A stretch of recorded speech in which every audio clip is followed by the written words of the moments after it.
Frankie, the loud, boisterous, cola-powered cyborg of the Straw Hat Pirates, was suddenly thrust into the world of My Hero Academia.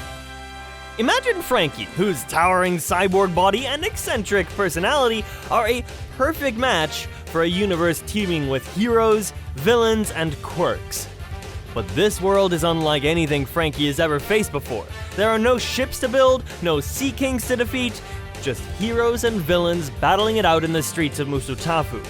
How would Frankie adapt? And more importantly, how would he find his way back to the Straw Hats?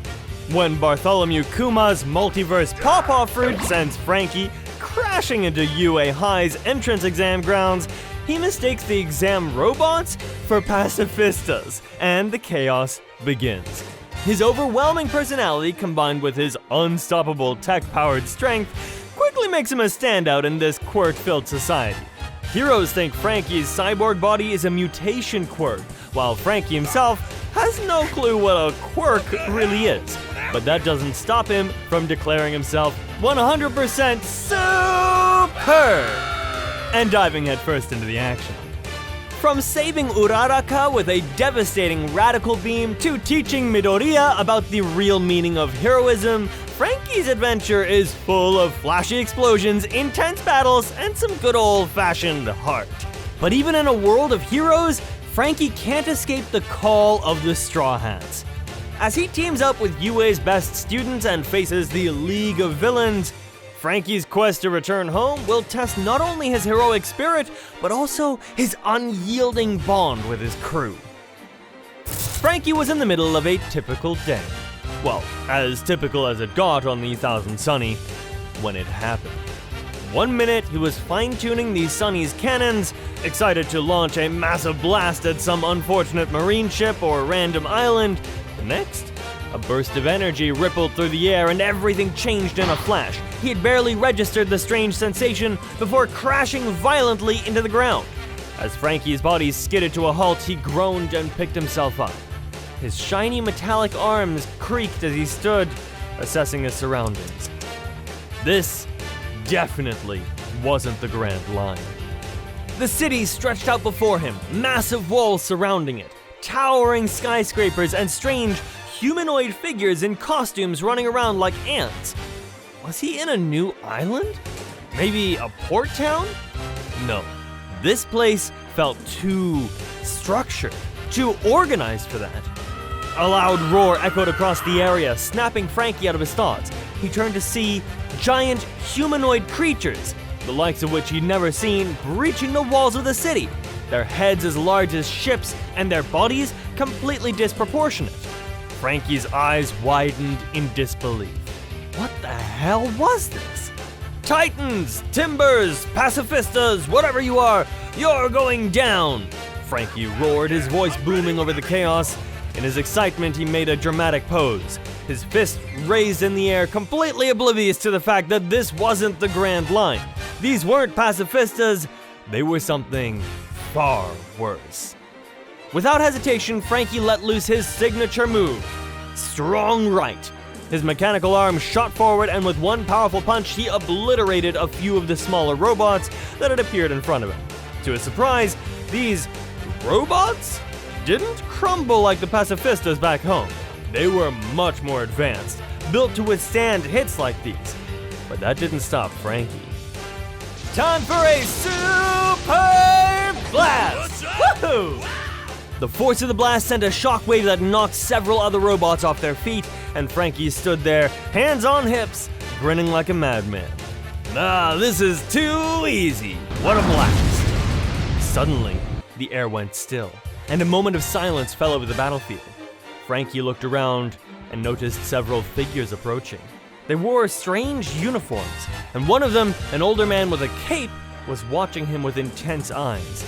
Frankie struck a dramatic pose, thinking he was about to meet some new pirate crew, but then the man spoke.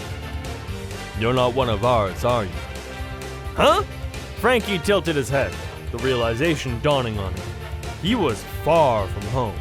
No sea, no Sunny, and no Luffy. Just the cold, harsh reality of this strange new world. "Nope, I'm Frankie, the Super Cyborg, and I'm here to kick ass and do hero stuff. The man's eyebrows twitched, but he didn't seem too put off by Frankie's antics. A cyborg, huh? That's quite the quirk you got there. Frankie blinked. Quirk? What, like a mechanical power? The man's eyes softened a bit, though his tone remained serious. Not exactly. A quirk is a special ability that everyone in this world has. They're what makes you unique and what you'll use to become a hero or a villain. Frankie scratched his head. Hero? Villain? Nah, I'm just here to be the best me. You see, I got this super power. See? Frankie gestured grandly towards his mechanical body. And this is no quirk, but the real deal. He flexed his cyborg arms, the metal gleaming in the sunlight. Frankie's arrival at UA High was nothing short of a spectacle. He was a cyborg, no doubt about it, but the people here didn't seem to know how to categorize him. His massive mechanical body, fueled by cola and enhanced with jet-powered legs, was a far cry from the quirks the students and faculty were used to. At first, Frankie struggled to fit in. His boisterous, larger-than-life personality didn't exactly mesh well with the more disciplined students, especially Bakugo, who took immediate offense to Frankie's exaggerated antics. But for Frankie, this was nothing new. He had faced resistance from much worse, and it didn't stop him from showing off. Despite the tension, Frankie's remarkable skill set quickly caught the attention of both the staff and his classmates. His mechanical body allowed him to perform feats of strength and speed far beyond what any normal human or quirk could manage. During the agility test, he left everyone in the dust, his jet-powered legs propelling him faster than anyone could keep up with. He blasted through obstacles with ease, and his strong right delivered devastating punches, shattering targets with minimal effort. But as Frankie settled into life at UA, he realized there were challenges here that didn't just involve smashing things. It wasn't all about brute strength. During training exercises, Frankie saw how important precision, teamwork, and strategy were. At first, he struggled with these concepts, rushing in with his usual flair without considering consequences. His loud, flamboyant style was perfect for making an entrance, but not always for getting things done efficiently. When he faced an obstacle course that required teamwork, he realized that his approach might not always be the best. Watching Ida's disciplined, calculated movements, Frankie understood the importance of combining his strength with others' skills. As the days went by, Frankie began modifying his body further. His natural instincts as a shipwright kicked in, and he started scavenging parts from nearby junkyards to upgrade himself. With UA's advanced tech at his disposal, Frankie transformed himself into an even more impressive machine. His arms were enhanced with retractable blades, and his legs were outfitted with extra speed boosters. Frankie even installed a small jetpack for a little extra flair. These upgrades not only made him more formidable in battle, but also gave him a sense of purpose in his new world. A sense that maybe he could help people here, just as he'd done with his crew back in the Grand Line. While Frankie's over-the-top personality still rubbed some people the wrong way, it didn't stop others from admiring him. Midoriya, ever the kind-hearted and hopeful hero in training, was fascinated by Frankie's abilities. He often asked Frankie about the mechanics of his body, eager to learn how it all worked. Frankie, thrilled to have someone interested in his work, eagerly explained his cola-powered tech, proudly boasting about how he could power himself with nothing but cola and a little ingenuity. For Frankie, the idea of teaching someone about his creations was as satisfying as any battle. The Frankie Fireball, his signature move, quickly became a fan favorite at the sports festival. During the event, Frankie demonstrated his enhanced abilities by unleashing a powerful blast of cola-fueled fire that sent a barrage of flames at his opponents. His attacks were flashy and dramatic, drawing cheers from the crowd, but it was clear that he still had much to learn about the subtler aspects of being a hero. His overwhelming power was undeniable, but there were moments where his recklessness could have cost him. Moments when a more thoughtful approach would have served him better. However, as Frankie continued to train and bond with the other students, his growth became evident. He began to understand the value of teamwork, the importance of strategy, and the need to balance his natural flair with a sense of discipline. The lessons weren't easy, but Franky took them to heart. He learned from Iida's precision and Midoriya's determination, and even from Bakugo's fierce competitiveness. But not everything was smooth sailing. Franky's presence at UA wasn't without complications. His cyborg body, despite being an incredible asset, led the military police to become suspicious of his true nature. They were convinced his advanced tech was some sort of quirk-enhancing device, and they targeted him as a potential threat.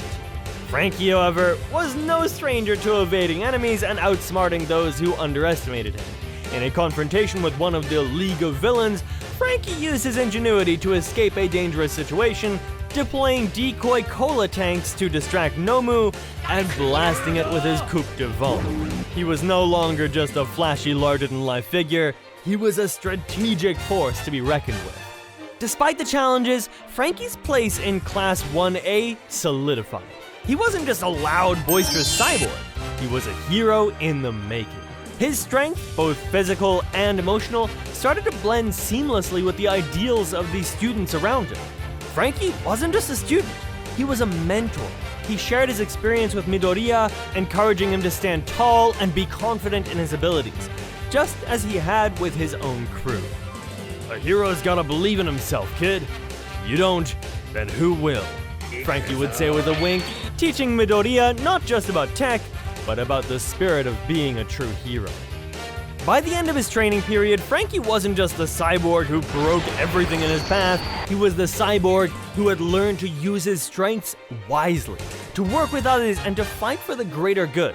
He was ready for whatever challenge came next in his strange world, but more than that, he was starting to understand why this world, this new adventure, had been so important to him. As the battle against the League of Villains raged on, Franky found himself standing at the front lines, his cyborg body ready for anything. During the Hero Killer arc, he faced off against a powerful villain known as Stain, his heart unwavering in the face of danger. With his Iron Pirate armor fully deployed, Franky shielded civilians from harm, his mechanical body withstanding the blows of Stain's attacks. In the heat of the battle, Franky's words about protecting his family, the Straw Hats, caught Stain off guard. The rogue hero paused for a brief moment, torn between his belief in justice and Franky's undeniable passion for his comrades. But time was running out, and Franky's presence gave Midoriya and his team the opening they needed to strike. In the aftermath, Franky uncovered a dimensional warp device hidden in a villain hideout, the very device that had likely caused his unexpected arrival in this world. Realizing it was his chance to return home, Franky activated the device, bidding a heartfelt farewell to Midoriya. "Keep being super, kid," he said with a grin before stepping through the rift. In an instant, he was back on the Thousand Sunny, greeted by the familiar faces of his crew. Luffy's loud voice rang out, "Franky, you're back, and you're still the coolest!" Franky smiled, his heart full as he adjusted his nipple lights and struck a pose. The Sunny sailed toward the new world once more. Franky, the super cyborg, was home where he truly belonged.